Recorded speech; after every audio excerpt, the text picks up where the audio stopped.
श्री जी steno Vrindavan. जय श्री राधे। अमर उजाला प्रवाह। गति 100 शब्द प्रति मिनट। कुल शब्द 397। महामारी के बीच चुनाव। लाइक एंड सब्सक्राइब करना न भूलें। डिक्टेशन प्रारंभ।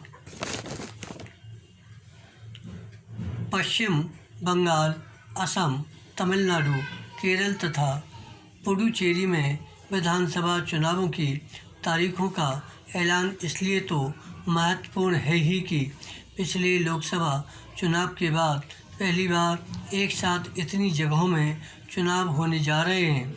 कोविड-19 के खतरे के बीच चुनाव आयोग द्वारा कुल 824 विधानसभा सीटों पर चुनाव करवाने की घोषणा भी उतनी ही महत्वपूर्ण है, क्योंकि महामारी के बीच अभी तक सिर्फ बिहार में चुनाव कराया गया है। मतदान आगामी 27 मार्च से शुरू होकर 29 अप्रैल तक होगा तथा 2 मई को नतीजे आएंगे। कोविड-19 के दिशा निर्देशों के जारी रहने का अर्थ है कि इन चुनावों में घर घर प्रचार में सिर्फ 5 लोग जाएंगे तथा मतदान केंद्रों की संख्या बढ़ाने के साथ मतदान की अवधि भी 1 घंटा बढ़ाई जाएगी।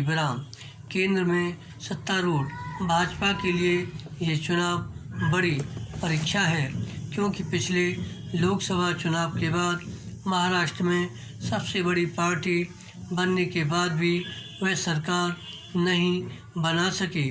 हरियाणा में उसका प्रदर्शन कमतर रहा और सिर्फ बिहार में ही वह ज़्यादा ताकत के साथ सत्ता में लौटी।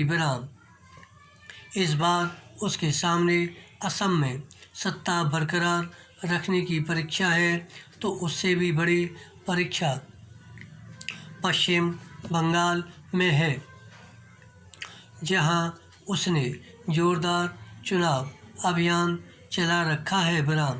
पिछले विधानसभा चुनाव में 3 और पिछले लोकसभा चुनाव में 18 लोकसभा सीटें जीतने वाली भाजपा का लक्ष्य इस बार राज्य में अपनी सरकार बनाना है, जहां हिंसा की बड़ी आशंका को देखते हुए 8 चरणों में मतदान कराया जाएगा, जबकि उससे 60 सीट कम यानी कुल 234 सीटों वाले तमिलनाडु में एक ही चरण में मतदान होना है। इसी तरह कांग्रेस के सामने असम में भाजपा से सीधी टक्कर में बेहतर प्रदर्शन करने तथा केरल में सत्ता हासिल करने की चुनौती है, तो हाल में सत्ता गंवा चुकी पुडुचेरी में खुद को साबित करने की परीक्षा है। इसी तरह पश्चिम बंगाल में तृणमूल कांग्रेस के सामने अपनी सत्ता बरकरार रखने की परीक्षा है, तो जयललिता व करुणानिधि की गैर मौजूदगी में तमिलनाडु में हो रहे पहले विधानसभा चुनाव में द्रमुक की चुनौती उससे भी बड़ी है, क्योंकि वह पिछले 2 चुनावों से राज्य की सत्ता से बाहर है। जबकि वाम मोर्चे के सामने देश भर में केरल की इकलौती सत्ता बचाने की परीक्षा है।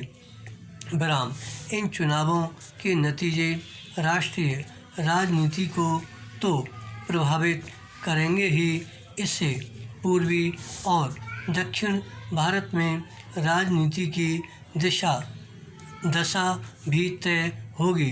धन्यवाद। श्री हरदास।